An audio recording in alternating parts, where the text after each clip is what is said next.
Welcome to the Perfectionist Professional Woman podcast.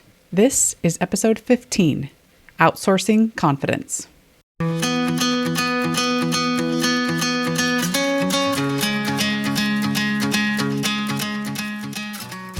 I'm Carrie Martinez.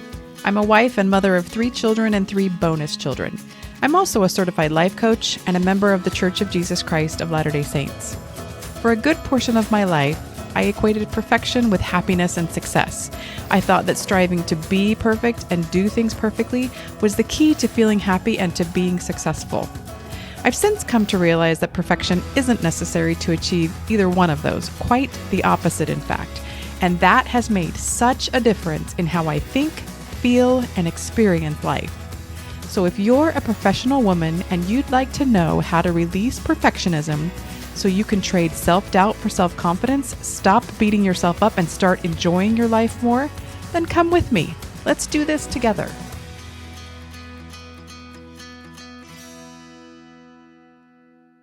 Hello, everybody. Welcome to the podcast. Welcome to episode 15. In this episode, I'm going to talk about something I believe all perfectionist women do to some degree or another, myself included, and that is outsource their confidence and self-worth. I'm going to be focusing mainly on confidence throughout the episode, but I'm mentioning self-worth too because our confidence and self-worth are very intertwined. Our confidence is greatly affected by our feelings of self-worth or lack thereof.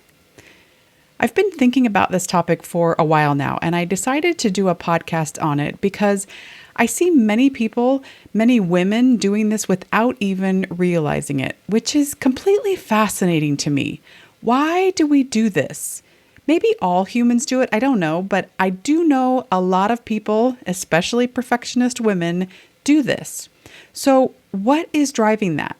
What biological or evolutionary purpose does it serve for us? I have a theory, a guess about why we do this, and I'll share that a little later. But first, I want to clarify what I mean when I say women are outsourcing their confidence. What does it mean to outsource something?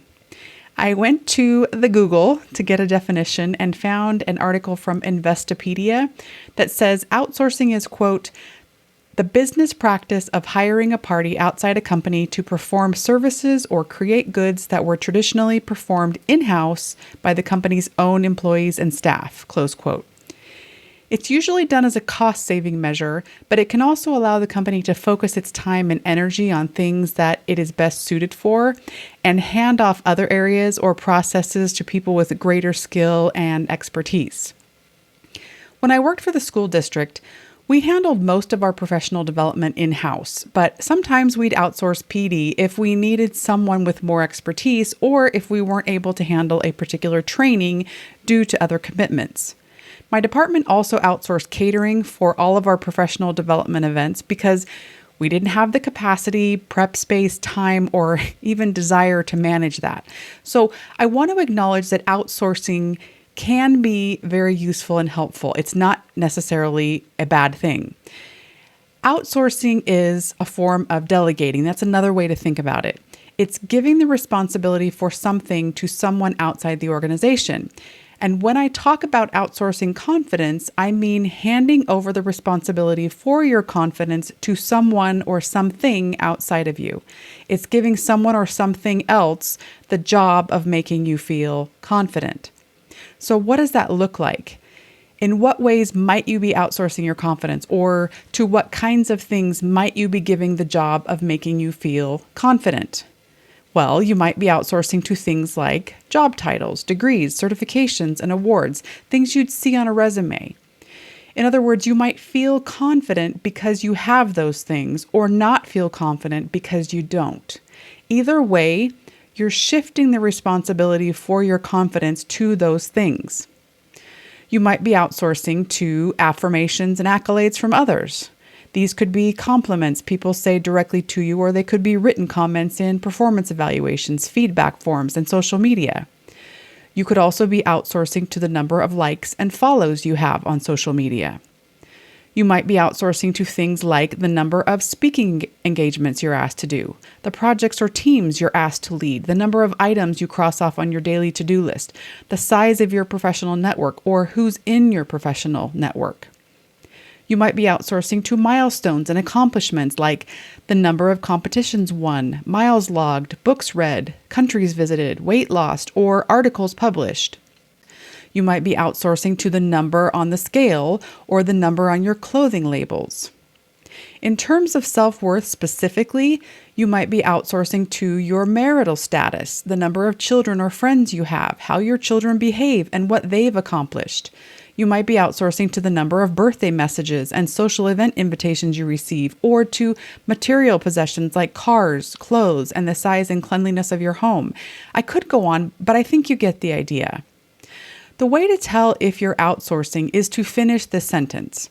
I feel confident because, and then fill in the blank, or I don't feel confident because, and then fill in the blank.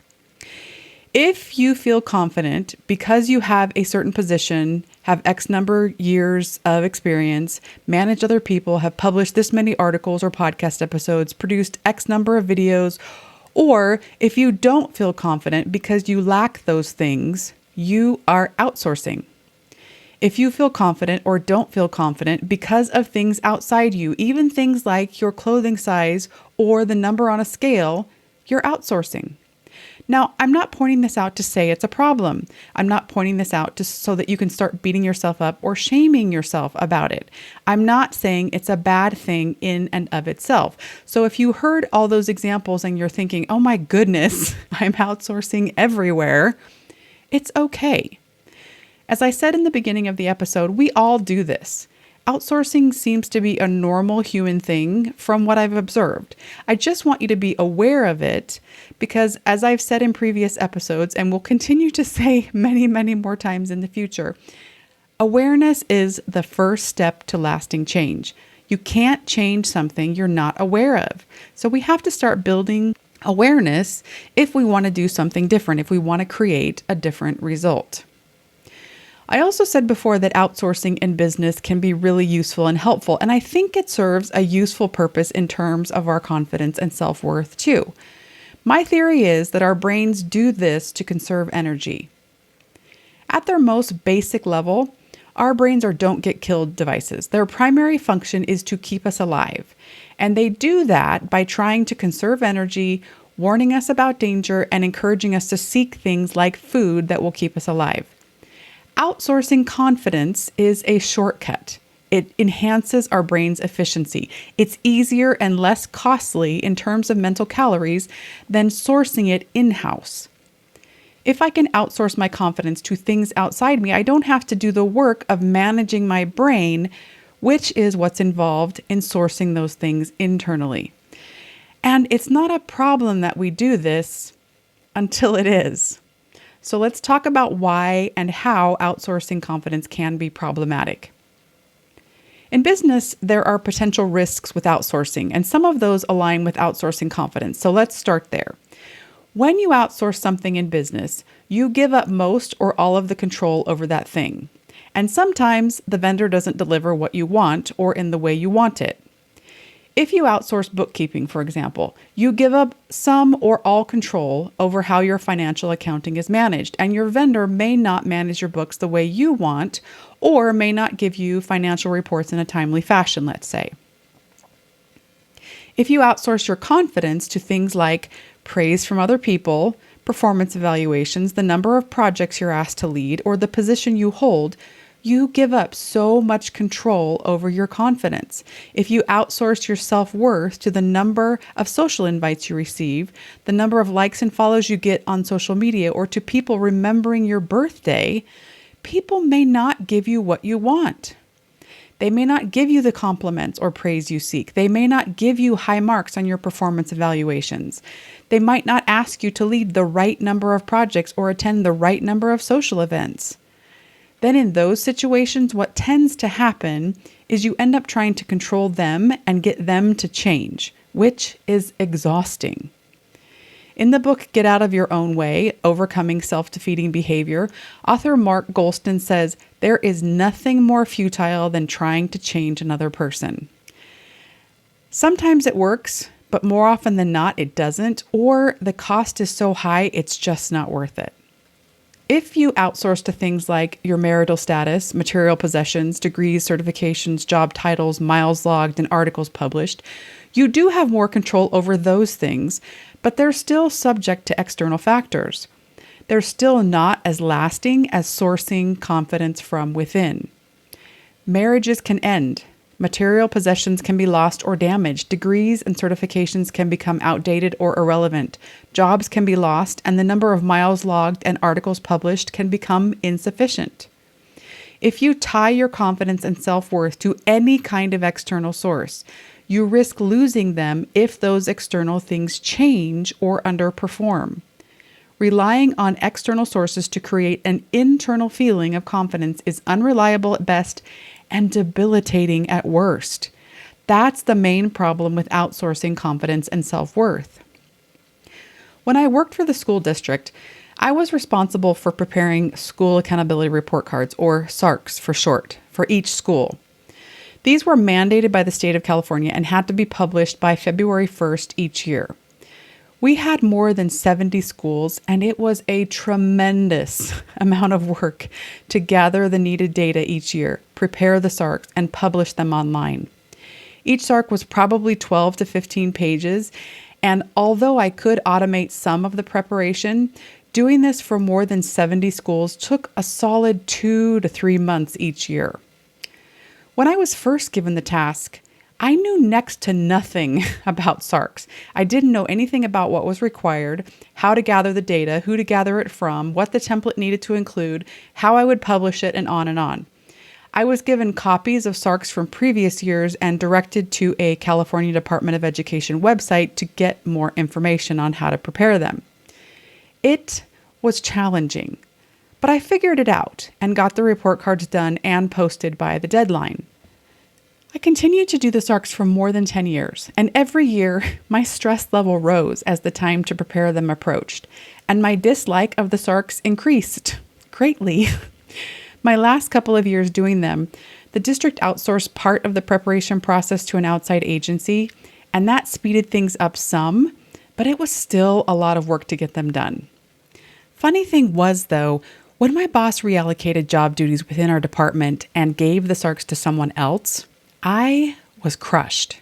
I was relieved at first, but then I was crushed.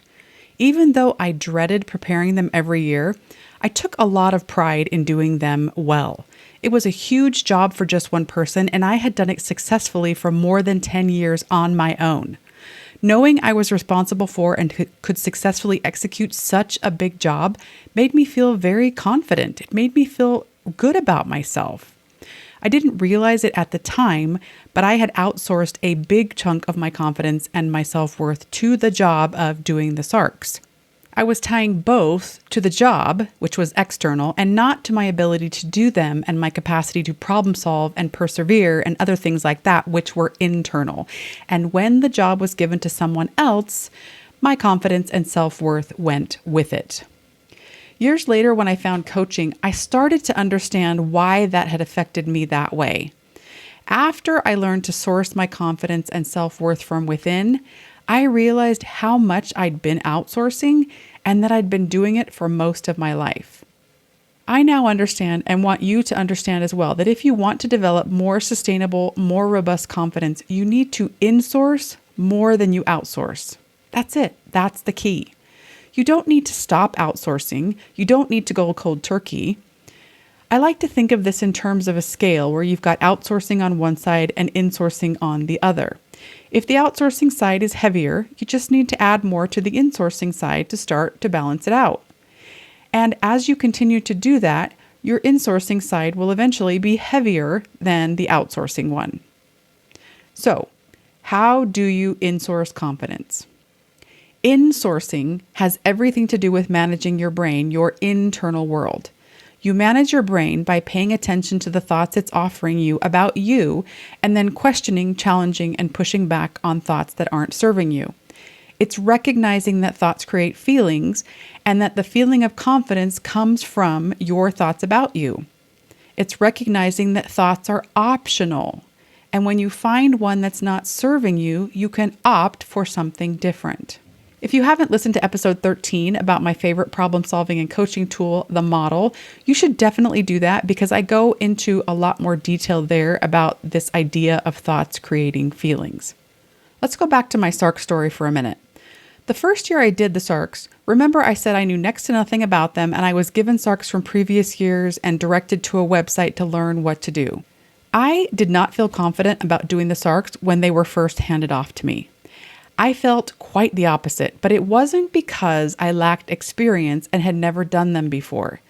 The amount of experience I had was a neutral circumstance, and circumstances can't create feelings. Thoughts create feelings. My initial lack of confidence didn't come from me having never done the SARCs before. It came from what I thought about me never having done them before. It came from me thinking, I don't know what I'm doing, and I don't know if I can do this. It came from me thinking I might mess this up big time. If I had thought, I've never done this, but I'll figure it out, or I'm going to work on this until I do figure it out, I would have felt something completely different. Same circumstance of never having done the SARCs, but a different thought would have created a different feeling. Similarly, after I completed the SARCs that first year and every year after, I felt very confident. But that wasn't because I now had experience. It was because I was thinking I did it. And I know what I'm doing and I can do it again. If I had finished the SARCs and thought, I don't know if I'll be able to handle that again next year, I would have felt self-doubt instead of confidence. Now, if you're thinking, wait a minute, are you saying experience has no bearing on me feeling confident? That I can feel confident even when I don't have any experience just by changing my thoughts? That doesn't seem possible. Just hear me out for a minute. Does experience impact your confidence? Yes and no. Experience does have some bearing on you feeling confident, but probably not in the way you're thinking. Experience makes it easier for us to think the thoughts that create confidence. It makes it easier for us to think, I can do this, or I've got this, because we're using evidence from our past to back up those thoughts. But our thoughts are always optional. So we could choose to believe, I can do this, or I've got this, even without experience. I could have thought that when I was first given the SARCs. I didn't though, because at that point, I didn't realize my thoughts were optional. I didn't realize I could think I can do this or I've got this when I had no evidence of that. And this is important to realize because if we need experience to feel confident, we will severely limit our ability to feel confident. That means we'll only feel confident when we're doing something we've done before or something similar to what we've done before. If we can't generate enough confidence to try new things, we'll stagnate, we'll never grow. In episode 11, Improving Your Confidence, I said one of the most important things you can do to increase your confidence is to take action. I quoted from the book The Confidence Code by Claire Shipman and Katty Kay, where they said, quote, "Nothing builds confidence like taking action, especially when the action involves risk and failure. When in doubt, act," close quote. Now, taking action in and of itself won't make you feel confident because actions don't create feelings. Thoughts do, remember. But taking action will make it easier for you to think the thoughts that create confidence. That's why doing things even before you're ready, doing things even when you're scared, can be so powerful and helpful. Take action so you can believe, so it's easier for you to think thoughts that make you feel confident. Also consider that when you were younger, you didn't need prior experience to generate confidence. Thank goodness, because when you were little, you hadn't done anything before. You just kept getting up and trying again every time you fell down as you were learning to walk. You kept making sounds and trying different word combinations as you were learning to talk. You kept holding a pencil and making marks on a page until you learned to write. Everything you've learned to do, you started doing without prior experience. It may be harder now to think thoughts that will create confidence for you, but a big part of that is probably just due to lack of practice. Confidence and all mind management really is a perishable skill. We lose it if we don't continue to do things to keep it up. It's something we need to practice consistently if we want to maintain and increase. And that's fantastic news, because if you haven't been practicing thoughts that create confidence and regularly weeding out thoughts that inhibit it, you can start now. Doesn't matter how old you are. Doesn't matter how long you've struggled with self-doubt and insecurity. You can start today and feel a difference today. So let's go back to talking about how you insource confidence. Once you have awareness of why you're feeling confident or not, which remember, all comes from what you're thinking, you can start playing with thoughts that aren't serving you. Push back on thoughts that don't help you have your own back. Challenge thoughts that don't validate your ability to figure things out and make it through. Question thoughts that don't acknowledge your capacity to course correct and handle mistakes. Direct your brain toward thoughts that build your trust and belief in yourself, and away from thoughts that base your confidence on external things. Practice thinking things like, I can figure this out, or everything is figure-outable. No matter what happens, I'll make it through. I've made it through hard things before and I can do it again. No matter what, I'll have my own back. Remember, confidence is an inside job, and insourcing it is about developing a solid foundation within ourselves so we can become less reliant on external validation. I hope this has shifted your perspective on developing confidence, and I hope you found it super helpful. If you did, I have one small request. Please subscribe to the podcast and give it a 5-star review. If you'd like to do one more thing, share it with another woman you think might benefit from it. All right, my friend, that is it for this episode. I will see you next week. Thanks for listening to this episode of the Perfectionist Professional Woman podcast. To see show notes and a transcript, head over to kerimartinez.com/podcast. That's Kerimartinez.com/podcast. And while you're there, click the link to download my free Feel More Confident cheat sheet. If you're a career mom and a perfectionist and you'd like to feel more confident in your career and your personal life so you can stop letting fear hold you back, this cheat sheet will help. Have a beautiful week. Ciao for now.